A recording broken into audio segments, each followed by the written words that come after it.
So, welcome back, listeners. This is Linda Manning, and I'm so glad to have you here. We are here to keep you inspired no matter what crazy stuff is going on in your life. And today I have an amazing guest, the incredible Anne Gordon. She is the dolphin whisperer. And so I'm going to share with you a little bit about Anne, and then I cannot wait to get into a conversation with her. So Anne Gordon has spent her entire life in the presence of dolphins and whales. And if you are jealous, raise your hand. She grew up watching orca whales while boating and living in the Pacific Northwest. And she's been running her successful whale and dolphin wisdom retreats internationally since 2007, when she was a baby. She shares the wisdom of dolphins and whales through transformational retreats to spend time with and deepen your spiritual connection with the natural world. She is a certified dolphin energy healing practitioner, and she loves to share the powerful healing energy, insights, wisdom, and messages that the dolphins have for her clients. The dolphins and whales are powerful presence in her life, and she brings them with them wherever she goes. I know this from having spent some time with Anne, and it also gives you that sense of peace, confidence, and a strong sense of unity and community at all times. So welcome, Anne Gordon.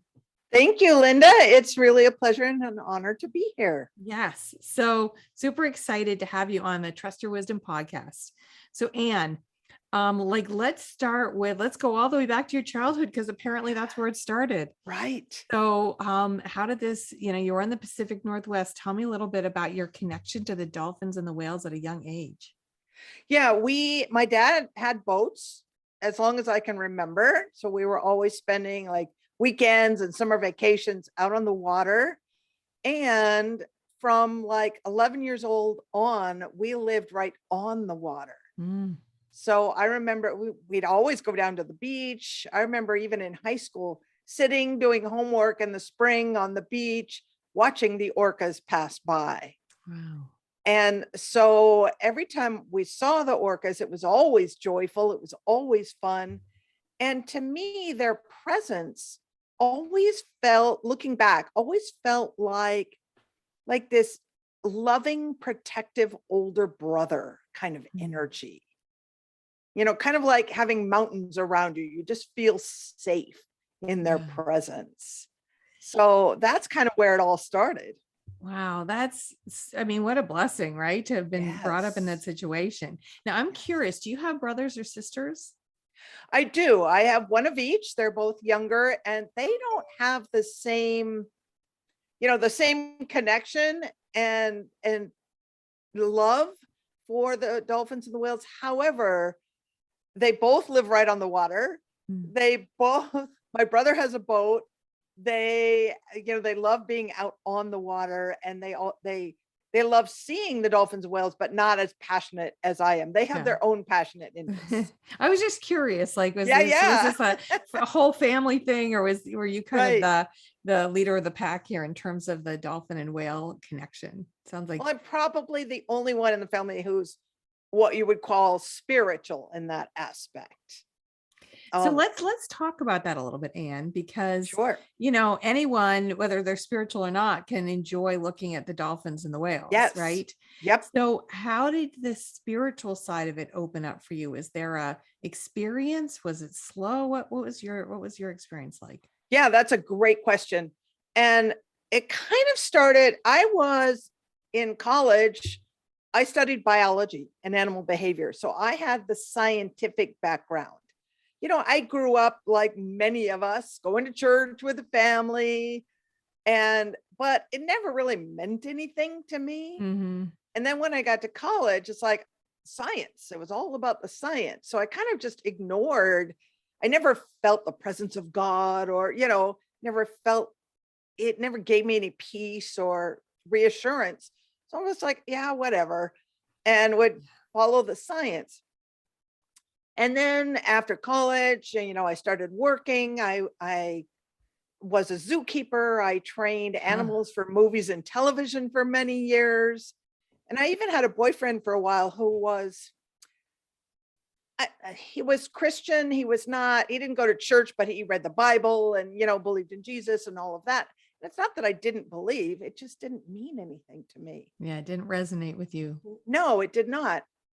And then years later, it's funny, I just started and I wasn't spiritual at all. But one, like many of us, I had a very traumatic event in my career. And without going into all the long details, is that I actually was training a tiger for a film. It was my tiger, and he actually attacked someone and nearly killed her, Wow. which was, you Yeah. talk about cosmic two by fours and being stubborn and not listening to the smaller knocks by the universe. Well, that was my major cosmic two by four. Thankfully, she survived, everything was okay, but it was very traumatic. And for all of us involved. And that started me looking within. Mm. And I was invited to kind of a self-help, kind of the precursor of Landmark event. And I started looking and I realized that I was terrified of the world. Huh. So what did I do to prove to the world that I wasn't afraid of anything? Was I trained tigers and lions, which is like Little overcompensation, a huh? little bit, right? And I remember standing up in the event saying that, and I was laughing, the whole audience was laughing. It's like, duh. So that kind of started me looking at myself. And then I started reading spiritual books like Conversations with God and, really getting, and I'm like, I was eating it all up. And not long after that, I started feeling the call of the dolphins.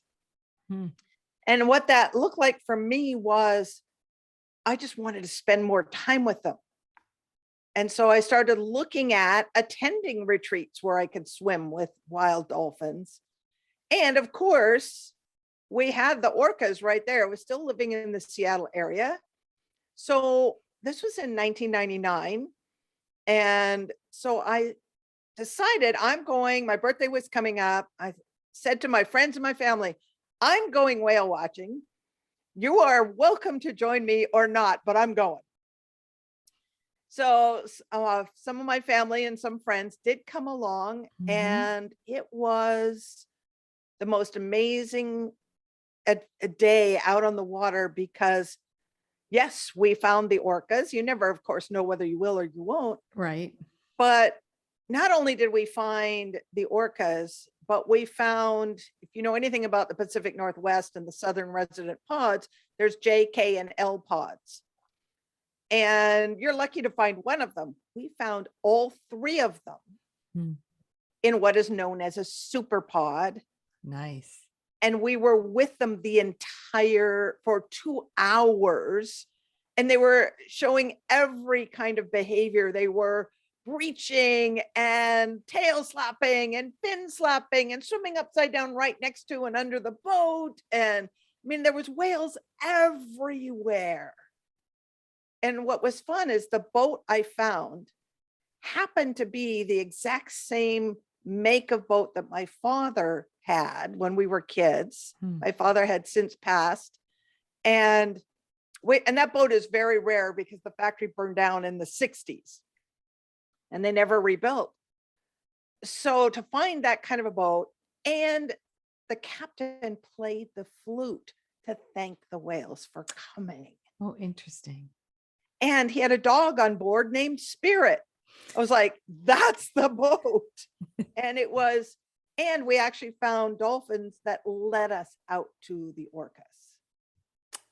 What a magical day you had. Oh my gosh. And that was clearly the opening to my spiritual beginning. And what's interesting is 20 years later to the day on my birthday, I was on a ferry heading back out, and I had not been with the orcas since then.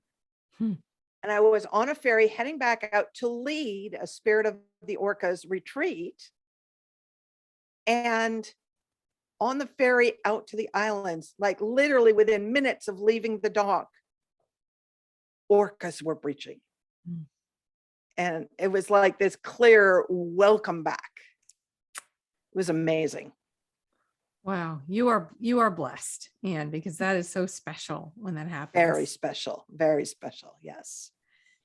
So Anne, one of the things that you wouldn't know about me necessarily, but when my husband and I got married, part of our plan for our honeymoon was to go on a dolphin, like go with a group to see the dolphins in Hawaii. Mhm.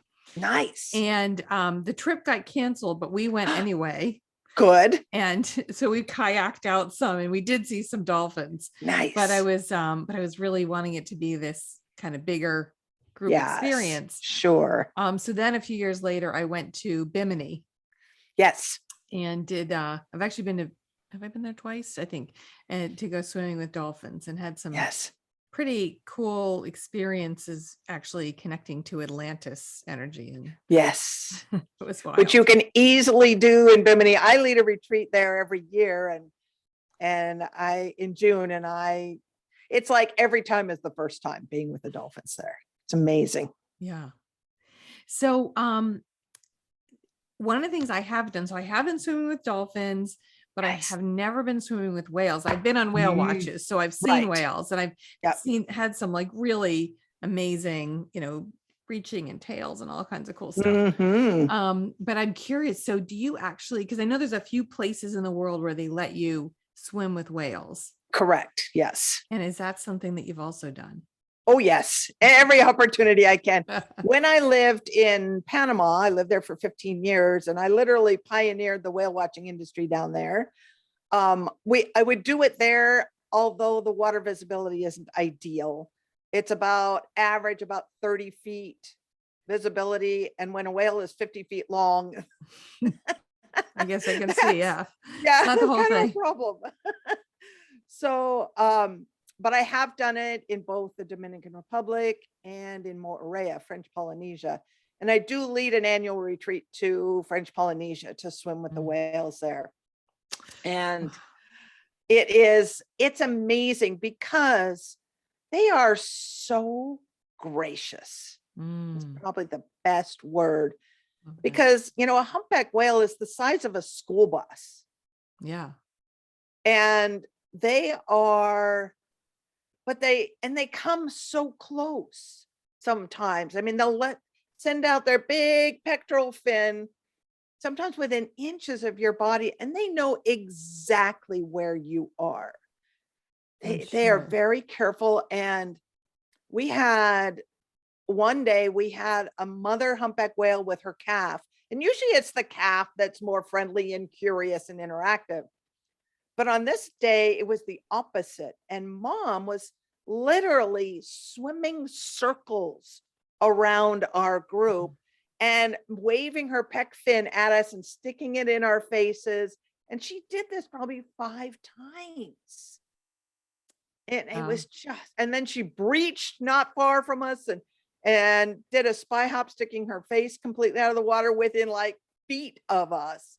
It was just like, it's like, if you've seen any video or movies of this, it's like, oh my gosh, is this really happening? Yeah. It was the most incredible experience ever. So, Anne, I'm curious to hear, what are some of the either personal or spiritual ahas or awakenings that some of your clients have had when they've been on trips with you? Well, I think probably the most powerful life changes, life transformations that has ever happened is I've had this happen actually twice. But I had one woman whose adult son had died the year before.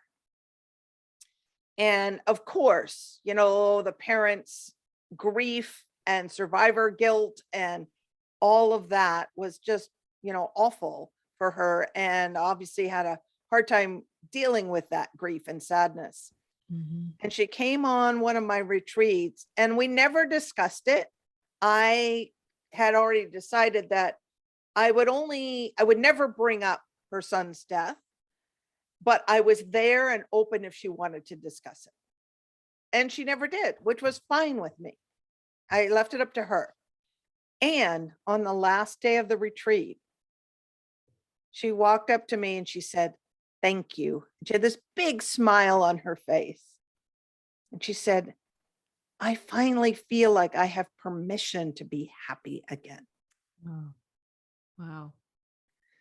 And then another one, even more powerful, was a woman who came on one of my retreats, and I didn't even know her ahead of time.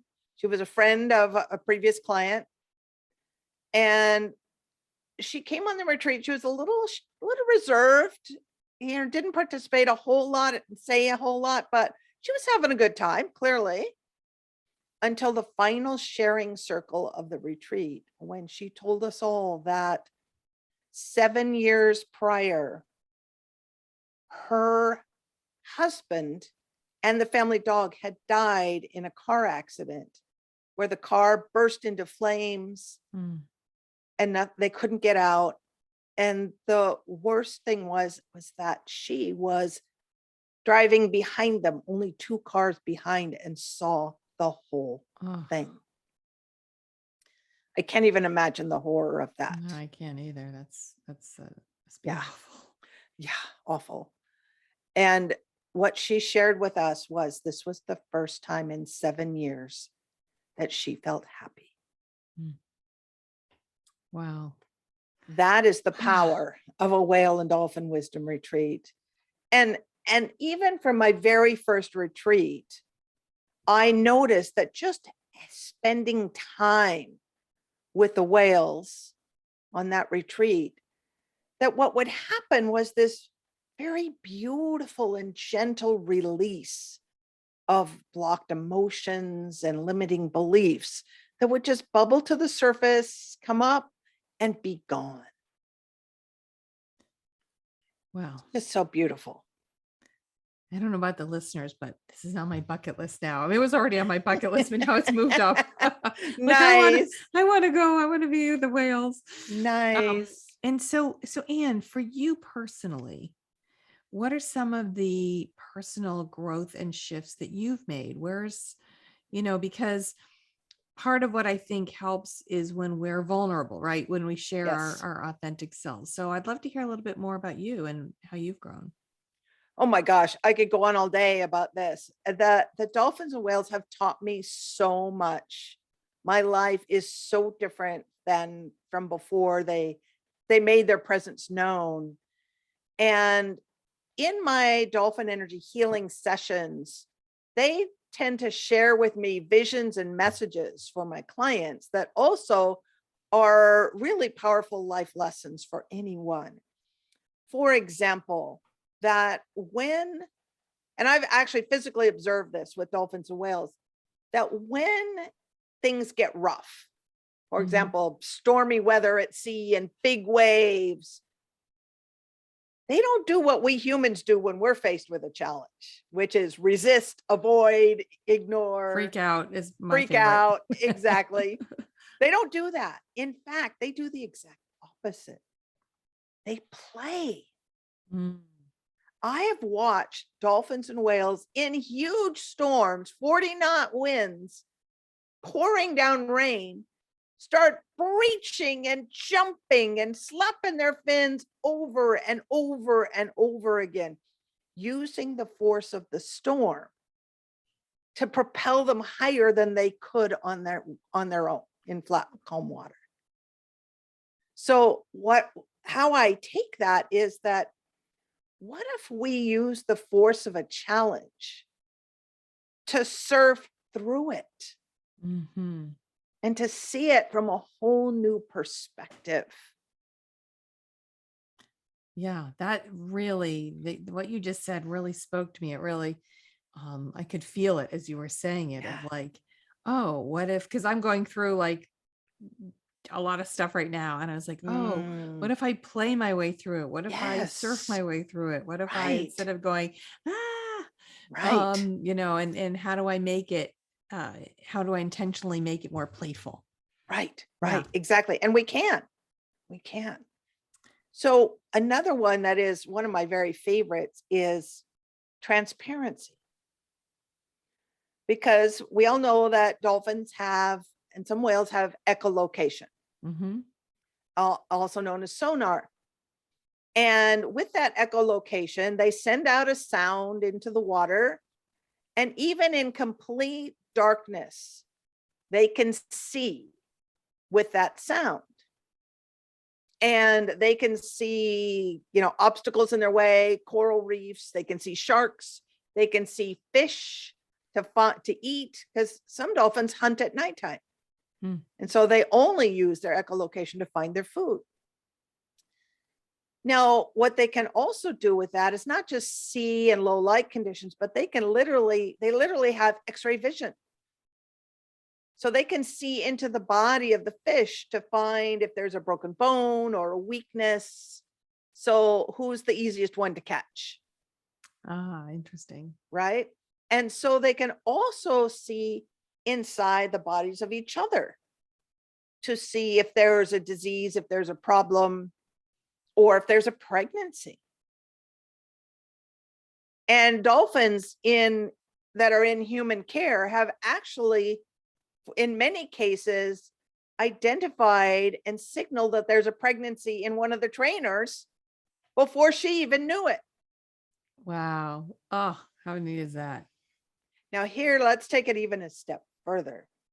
Not only can they see the physical state of your body, they can also see the emotional state.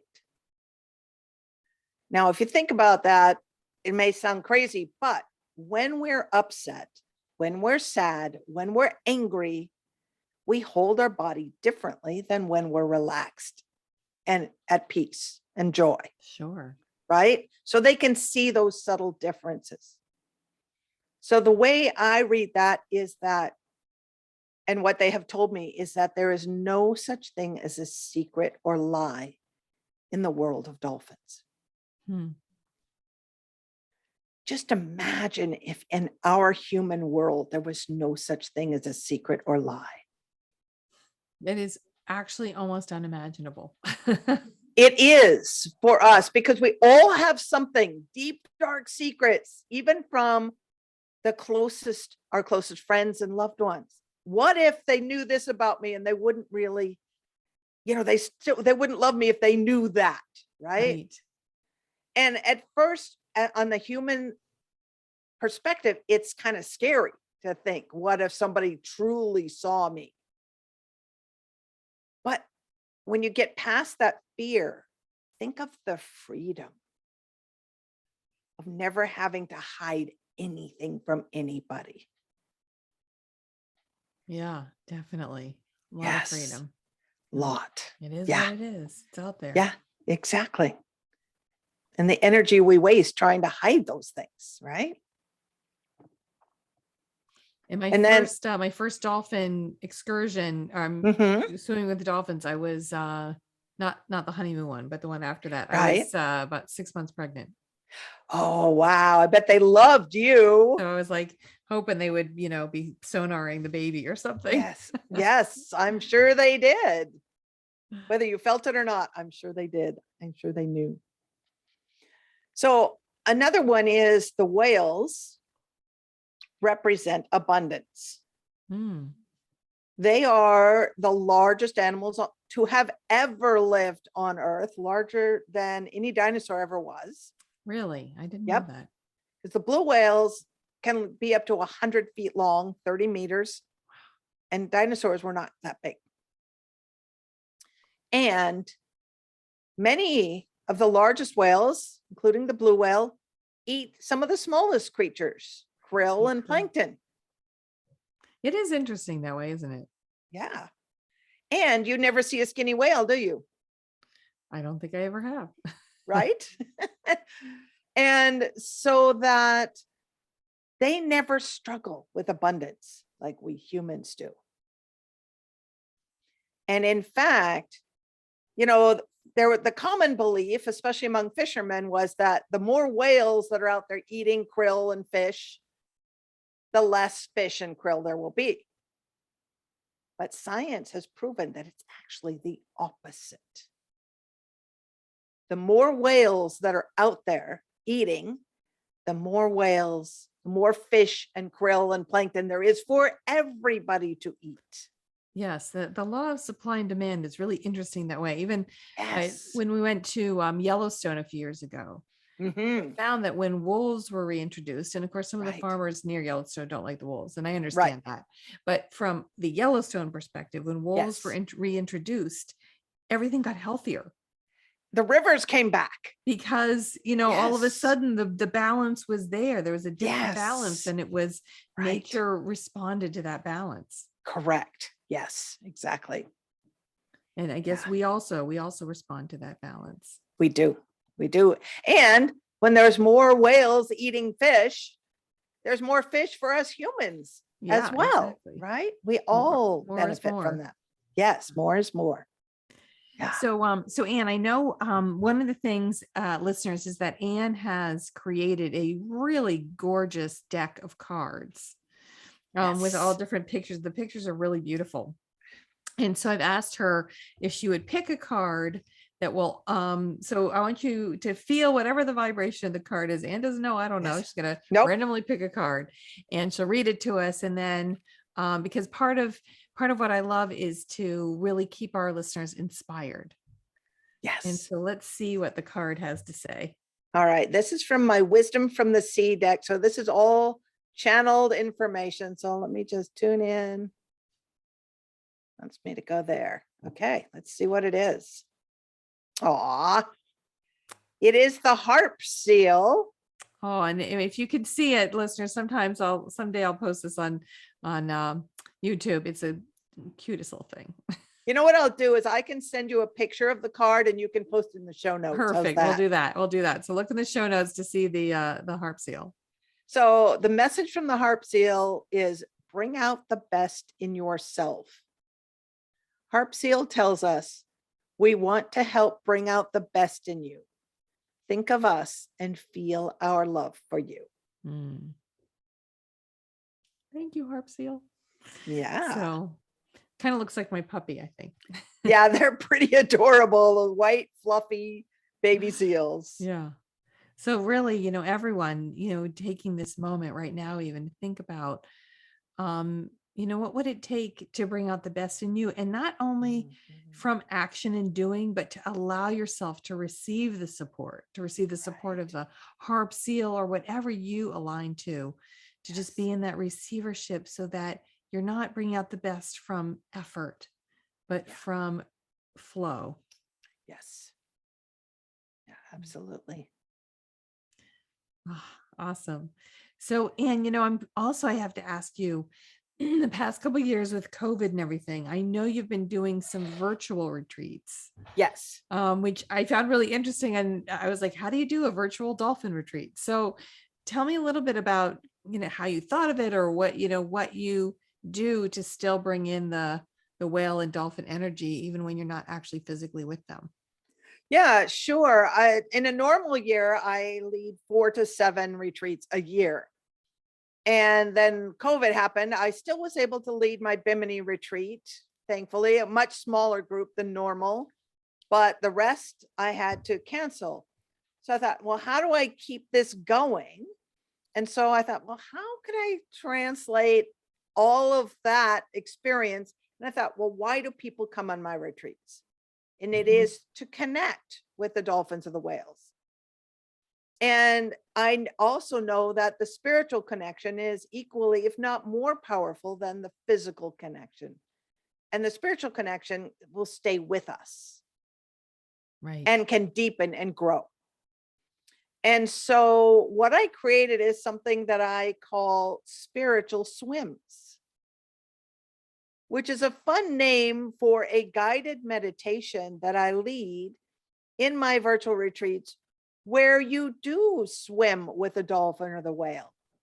And the beauty is, obviously, you don't need a swimsuit, you don't need sunscreen, you don't care whether you can swim or not, or you get seasick or not.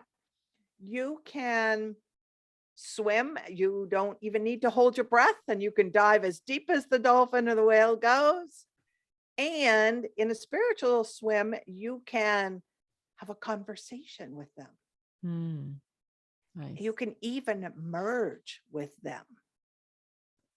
So you can Ooh. have a very deep, powerful experience in these spiritual swims. And of course, I also bring in, I teach the wisdom that I have learned. I talk about, we do some games and some play activities, because of course it wouldn't be dolphins without play and laughter. That's right. So it turns out to be a really fun experience, just immersed in the energy. And I also do group dolphin energy healings during the virtual retreats as well. So they're super fun.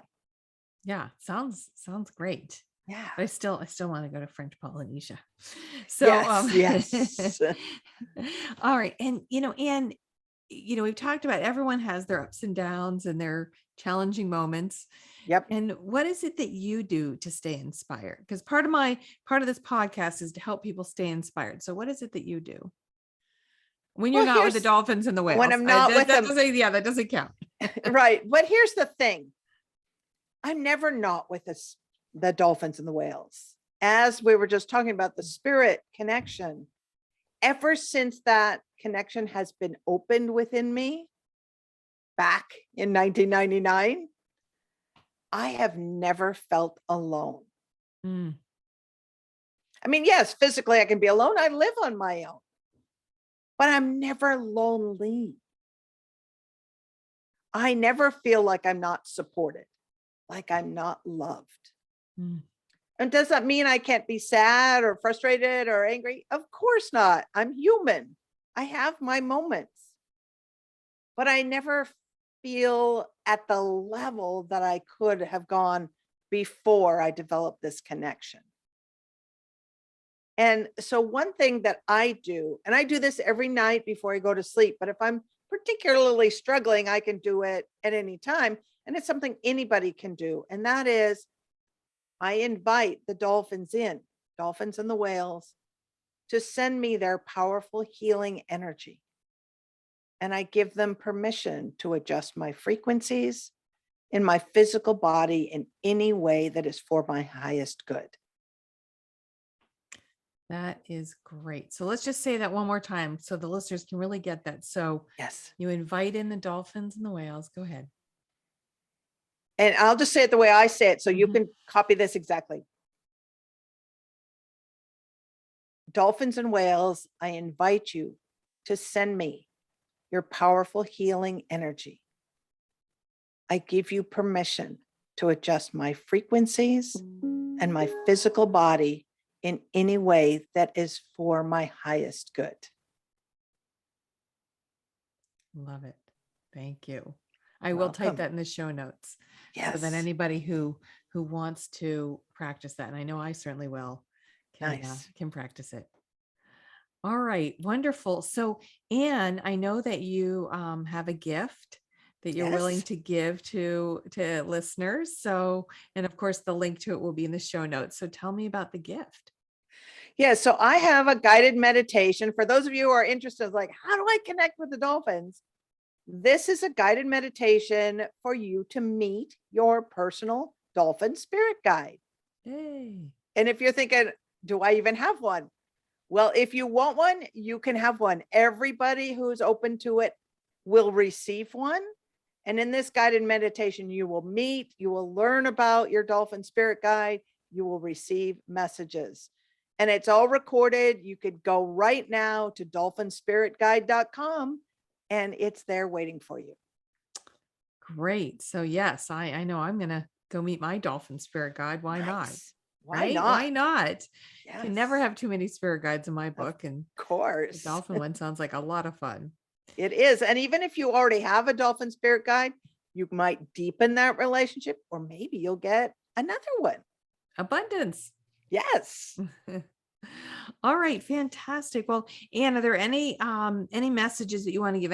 If someone's really interested in either doing a virtual retreat with you or an actual retreat with you, and of course we'll put the links in the show notes. What's the best way to find out more about what you offer? Yeah, absolutely. Probably going to my website, just go to whalewisdomretreats.com and you'll see all the retreats, virtual or live, and get to know a little bit more about me. And there's a contact page, send me an email. And I'm always happy to connect with anyone who wants to hang out and spend more time playing with dolphins and whales. Oh, sounds great. All right. Well, thank you so much. It was just a joy to learn more about you. And I feel so uplifted from the connection to the dolphin and whale energy. I could feel it transmitting through this whole podcast. So, listeners, Nice. I hope you felt it too. I hope you feel that playful and joyful and abundant and supported, and all of the things that Anne was bringing through. It's been my honor and a lot of fun. And like I said, in my bio, I love sharing. I could talk about this all day long, and the whales and dolphins have taught me so much. And like I said, it's an honor and a blessing to be able to share it with others. So thank you for this opportunity. All right. Well, listeners, thank you so much for joining us. And me and Ann Gordon in Trust Your Wisdom podcast. I hope you really enjoyed this interview as much as I did. And we'll be talking to you soon.